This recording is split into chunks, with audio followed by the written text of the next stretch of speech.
Bonjour, nous sommes le samedi 5 septembre, il est 14h15, ça fait un bout de temps que j'essaye de maîtriser mon nouveau stabilisateur, plus une belle volée d'incidents électriques, électroniques, informatiques. Bon, je vais essayer de boucler cette 8e capsule de la série Vive la génomique.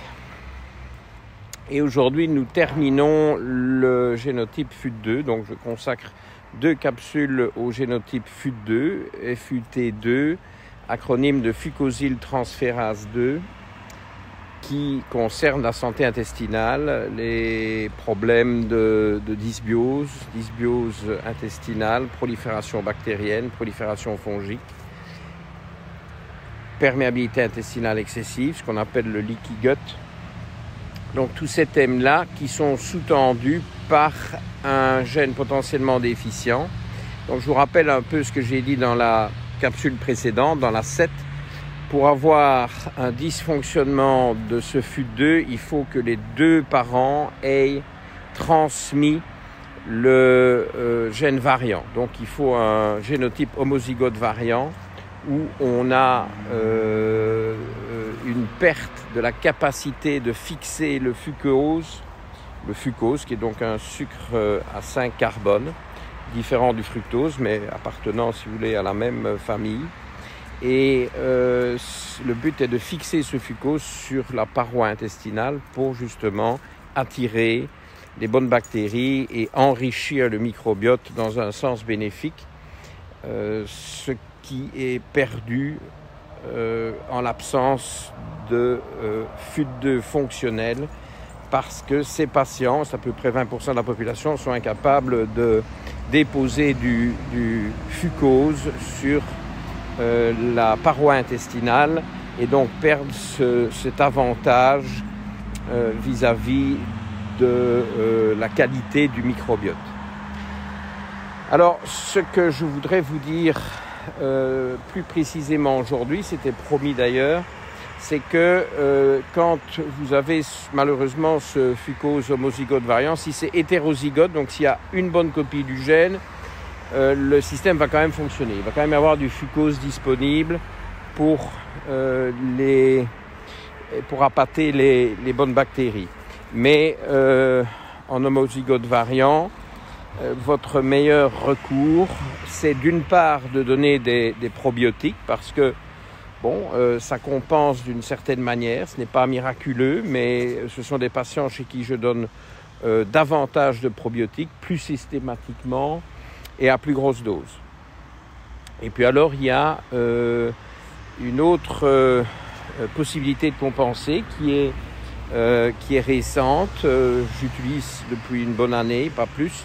C'est le recours à un complément alimentaire sous forme de poudre qui est constitué purement et simplement de fucosylactose. Alors, j'entends tout de suite ceux qui ont des problèmes avec le lactose et les intolérants au lactose. Je vous rappelle qu'il y a eu des capsules spécifiques sur le sujet. Il y en a eu 2 qui sont d'ailleurs les 2 précédentes, la 5 et la 6, si je ne me trompe. Ils vont dire « Oh oui, non, mais c'est pas pour moi ». Bon, en réalité, je vous rassure tout de suite, le fucosylactose représente une grande molécule unique où vous avez donc ces 3 sucres attachés ensemble, le fucose, 5 carbones, et 2 sucres à 6 carbones qui correspondent au lactose, puisque le lactose est un disaccharide fait de glucose et de galactose. Et donc tout ça, si vous voulez, aboutit à la formation d'un trisaccharide. Donc il y a 3 sucres attachés ensemble et ils restent attachés. Nos enzymes digestifs, nos enzymes de la paroi intestinale humaine n'ont pas la capacité de scinder ces différents composants, ne peuvent pas séparer le fucose du lactose. Et donc vous allez garder le fucosylactose en un seul bloc, et ça c'est le régal, c'est la manière d'attirer les bonnes bactéries sans exposer un patient éventuellement intolérant au lactose à la libération de lactose et aux effets secondaires du type gaz, ballonnement, inconfort digestif, voire diarrhée quand la quantité est importante, qu'on rencontre dans les problèmes d'intolérance au lactose.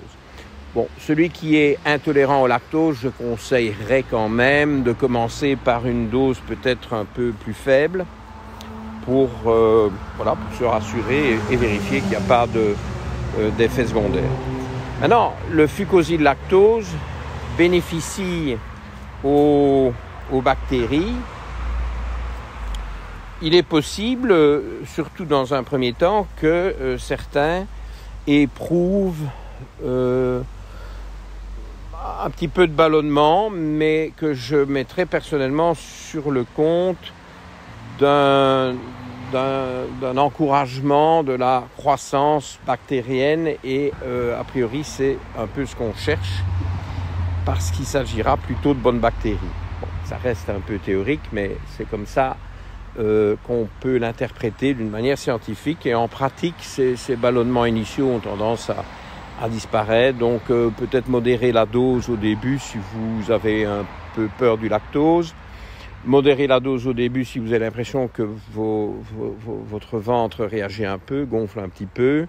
Prendre le temps, laisser s'instaurer. Je ne vois pas des patients qui gardent un problème d'effets secondaires ou de difficultés avec le fucosyl lactose. Il faut juste le mettre en route, éventuellement progressivement, et se rassurer vis-à-vis d'une problématique lactose chez ceux qui se savent intolérants au lactose, mais ce lactose ne va pas apparaître et donc ça ne devrait pas poser le moindre problème. Mais voilà, vous avez toujours le loisir, étant donné qu'il s'agit d'une poudre, de le faire à petits pas. Alors, quelle posologie est-ce qu'on conseille ? Je crois qu'une bonne posologie, c'est une cuillère à café matin et soir. Donc, une cuillère à café, en général, on considère que c'est 5 grammes. C'est peut-être plus typiquement 4 grammes. Bon, 4-5 grammes matin et soir avec les repas. Alors, j'ai toujours cette vieille habitude de dire matin et soir, mais évidemment, tous ceux qui font du jeûne intermittent, le matin, ça devient plutôt midi. Enfin, quoique, vous pourriez éventuellement aussi avoir 2 repas, mais plus précoces dans la journée. Bref, ce que j'essaye de dire maintenant, mais les habitudes sont difficiles à perdre, et surtout les mauvaises. Le premier repas et le deuxième repas, une cuillère à café que vous intégrez dans le repas. Vous pouvez, bon, ça n'a pas un goût désagréable du tout, vous pouvez enfin, c'est ce qu'on me dit, je n'ai pas testé. Figurez-vous que je suis compétent pour le FUT2. Je ne peux pas avoir tous les problèmes. Et voilà, je n'ai pas de plainte de goût. C'est d'ailleurs logique parce figurez-vous qu'il y a du fucosyl lactose en abondance dans le lait maternel. Si. Et les petits subtils vont tout de suite deviner le si. Réfléchissez un peu. Si la mère a au moins une bonne copie du gène FUT2, parce que si la mère qui veut allaiter est homozygote variante en FUT2, il n'y aura pas de fucosyl lactose dans le lait maternel. Sinon, le fucosyl lactose est un composant très spectaculaire, très remarquable du lait maternel. Donc il s'agit bien d'une molécule parfaitement naturelle. Et vous voyez, ce rôle du fucose, il est fondamental parce que c'est pas pour rien qu'il y a du fucose sous forme de fucosyl lactose dans le lait maternel. Vous voyez, donc c'est tout un pan de la biologie, de la biochimie qu'on découvre, et c'est pour ça que je trouve quand même important, fondamental de vous amener des notions de génomique. Parce que vous imaginez l'impact, il y a 20% des mères qui ne peuvent pas donner du fucosyl lactose via leur lait maternel. Est-ce qu'un jour, il y aura des banques de lait humain garanties riches en fucosyl lactose pour compléter peut-être l'allaitement de ces mamans-là? Pourquoi pas? tout ça est possible. Je ne pense pas que ce sont des entreprises commercialement très rentables et, que voulez-vous, la médecine moderne est surtout basée sur la rentabilité et pas sur la santé des patients. C'est comme ça. Je crois que c'est quand même suffisamment flagrant pour que vous ne me contredisiez pas. Et donc, peut-être que ces rêves de lait maternel amélioré et d'aider davantage d'enfants avec du lait maternel, etc., ne se concrétiseront pas. Bon, il y a des difficultés techniques, de conservation, de difficultés pratiques, mais bon, je crois que c'est pas impossible et qui sait. Espérons. Donc, ce fucosidlactose est une molécule parfaitement naturelle qui ne doit pas vous effrayer malgré son nom comme ça un peu technique, mais bon voilà, c'est la réalité et elle ne fait que refléter ce rôle fondamental du fucose. Alors, si vous n'avez pas de FUT2 fonctionnel, donc homozygote variant,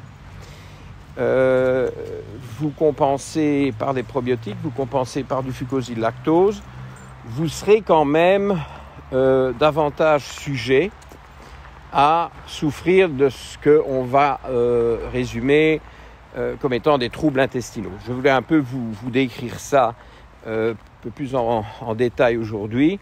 Alors, quels troubles intestinaux? Bon, écoutez, il y a d'abord la dysbiose qui va souvent se manifester sous forme de selles déréglées, de selles anormales.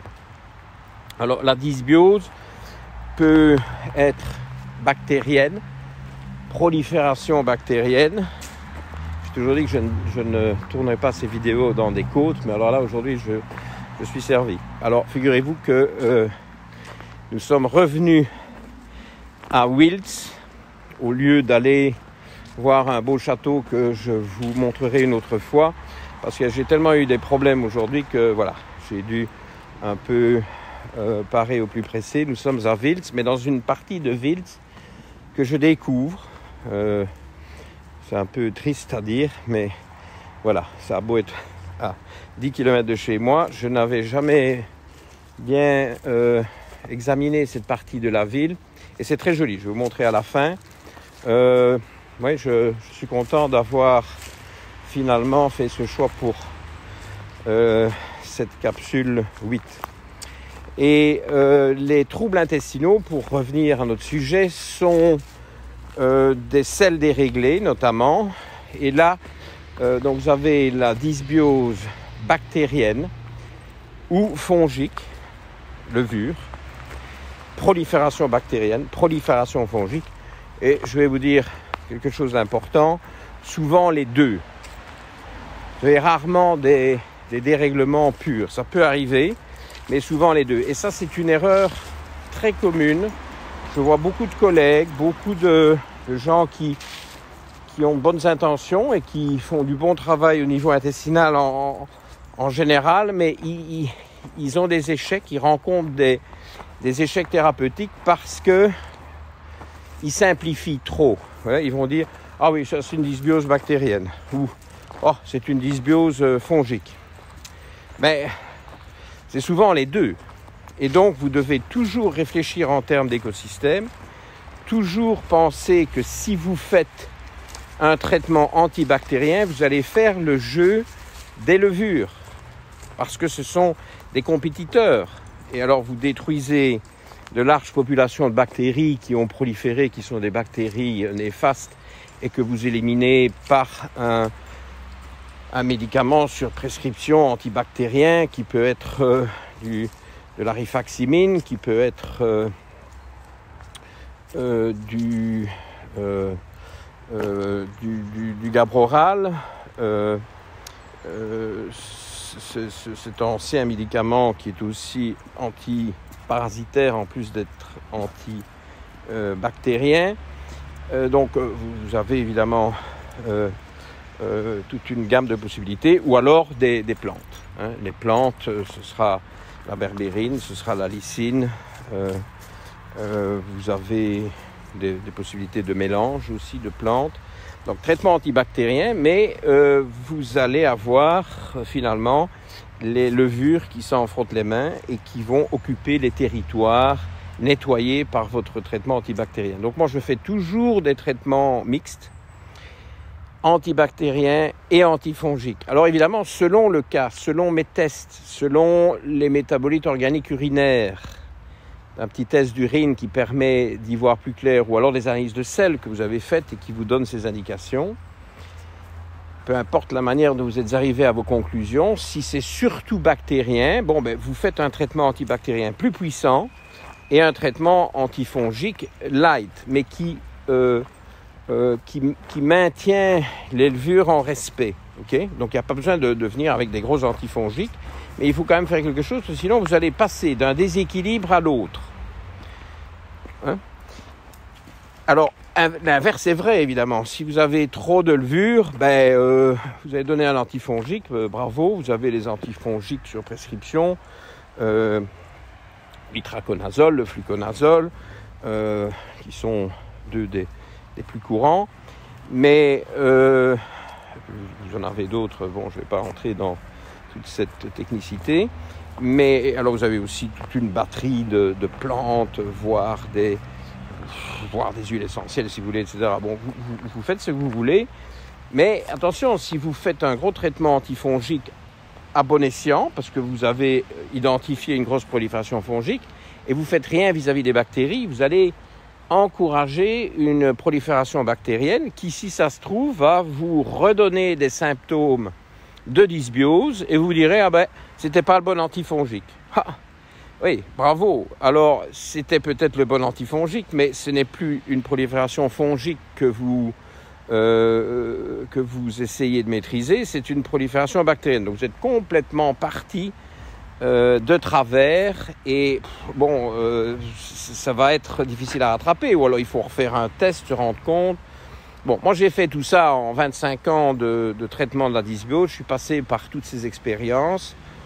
Une petite pensée pour les patients d'il y a 20 ans qui ont bien dû me suivre dans mes tâtonnements, mais voilà, on apprend et c'est les patients suivants, voire les mêmes patients plus loin dans le cours thérapeutique qui en bénéficient, et donc vous avez toute une expérience que j'ai accumulée là sur des centaines de cas, il faut bien dire, toujours faire des traitements mixtes antibactériens et antifongiques, mais alors vous les personnalisez, vous les modulez, vous donnez plus de l'un ou plus de l'autre, parce que c'est comme ça que vous allez avoir des résultats. Il ne faut pas taper comme un fou sur des levures qu'il n'y a pas, il faut les maintenir sous contrôle avec quelque chose de très léger. J'utilise, quand je suis dans le prescriptif, quand je veux quelque chose de léger contre les levures, j'utilise un nystatine, qui est un antifongique de contact, qui est très bien toléré, qui ne donne pas d'effets secondaires, qui n'est pas coûteux, qui est vraiment quelque chose qu'on peut donner aux nouveau-nés, etc., aux femmes enceintes. Enfin, je veux dire, c'est vraiment un bon produit. Et j'utilise ça quand je... Alors, il y a une expression anglaise, slap the wrist. Donner une petite tape sur le poignet des levures. J'aime bien, je trouve que ça, c'est pas un bombardement en napalm, c'est un petit slap the wrist. Donc tout ça, ce sont des dysbioses. Et puis alors, évidemment, l'autre volet des troubles intestinaux que vous prenez en plein nez, quand il y a des problèmes de fuite d'œufs, c'est aussi l'augmentation de la perméabilité intestinale, l'hyperperméabilité intestinale, le leaky gut, qui mériterait évidemment une capsule vidéo en tant que telle. Je vous résume quand même en 30 secondes ce qui favorise le leaky gut et qui doit donc être surveillé chez ces patients compliqués ou ces fuites d'œufs déficients qui ont de perpétuels problèmes intestinaux. Méfiez-vous en termes d'hyperperméabilité intestinale de trois choses. Un, et avant toute chose, le gluten, la gliadine du gluten, mais donc forcément quand il y a du gluten, il y a de la gliadine. Dans l'avoine, il n'y a pas de gliadine, il y a la gluténine. Peut-être que l'avoine peut convenir à certains, à réfléchir au cas par cas. Donc, gliadine, gluten, 1. 2. Alcool. L'alcool augmente la perméabilité intestinale, donc il faut se modérer au niveau des unités. Il ne faut pas aller chercher trop loin. Et en troisième lieu, le poivre noir et de manière plus générale le piquant. Donc ce qui brûle le palais, la langue, ce qui brûle la bouche, brûle l'intestin. What burns the mouth, burns the gut. Voilà, ça c'est ma phrase type pour les anglophones. Mais bon, tout le monde va comprendre ça, je crois, non? Ok, donc voilà, tout ça c'est la sphère des troubles intestinaux dont je voulais parler aujourd'hui.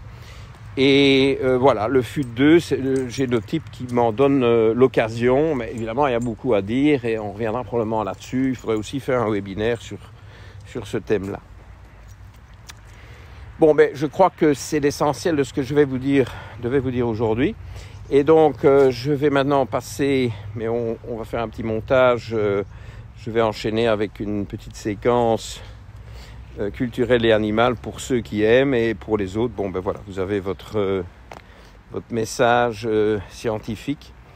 Et n'oubliez pas, vous pouvez poser des questions. On a un webinaire à ce sujet. Vous pouvez utiliser ma page Facebook. Vous pouvez utiliser finalement les commentaires YouTube. Et je fais un maximum pour répondre à toutes vos questions. Voilà. Nous sommes maintenant dans la phase animalo-culturelle, comme je l'appelle, avec évidemment un premier gros plan de Goliath.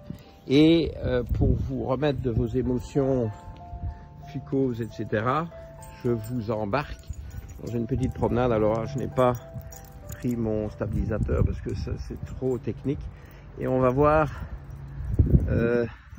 ceux qui devinent un peu le monument. Je vous montre aujourd'hui. C'est un monument tout à fait intéressant sur le plan architectural, mais aussi sur le plan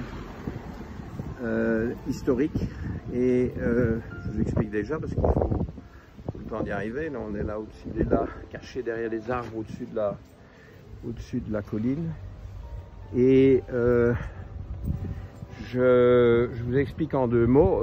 Il se fait que donc cela nous ramène non pas au mois de décembre 1944 et janvier 1945 comme on l'a fait dans une capsule précédente également tournée à Wiltz, mais nous sommes au mois d'août 1942. Il faut savoir que le Luxembourg donc est occupé par les Allemands depuis 2 ans et quelques mois, et l'occupant impose le travail obligatoire en Allemagne. Et donc ça ne plaît pas, bon, on peut comprendre, et au mois d'août éclate à Wiltz, ici, donc c'est vraiment l'endroit, c'est pour ça que c'est ici que se trouve le monument, éclatent des grèves.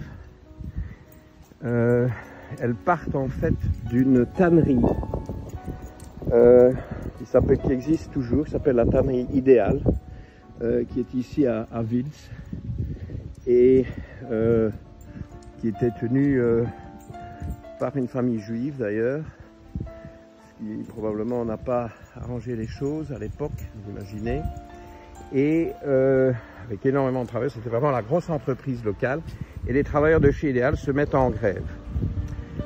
Cette grève se communique à tout le Luxembourg au cours du mois d'août, et la riposte des Allemands ne s'est pas fait attendre et n'a pas trop de quoi se prendre.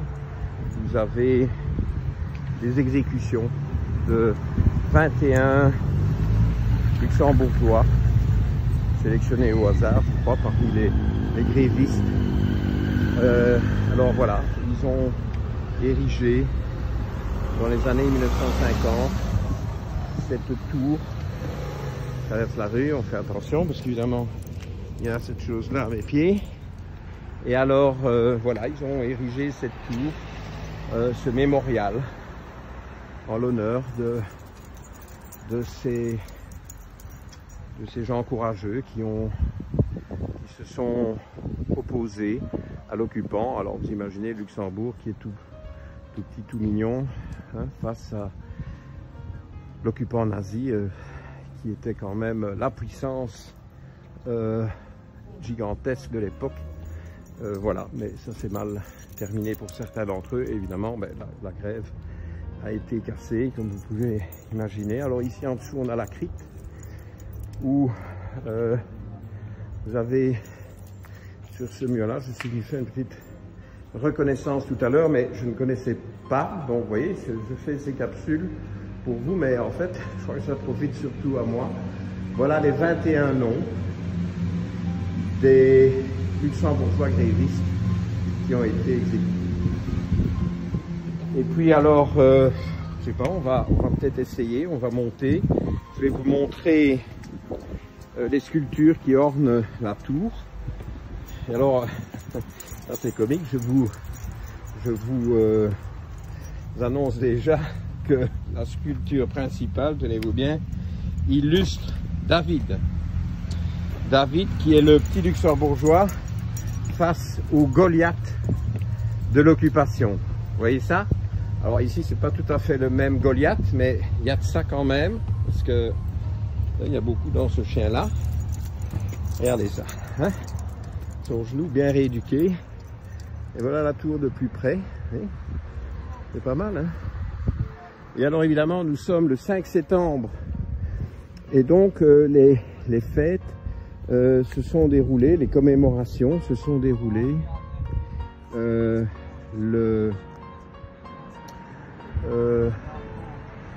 31 août, si je me trompe.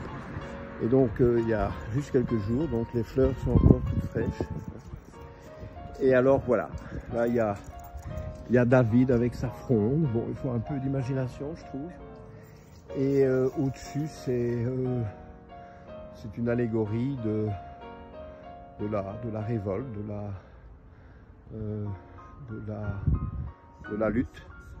Et en dessous, c'est David. Bon, il a fallu quand même que je lise les panneaux, hein.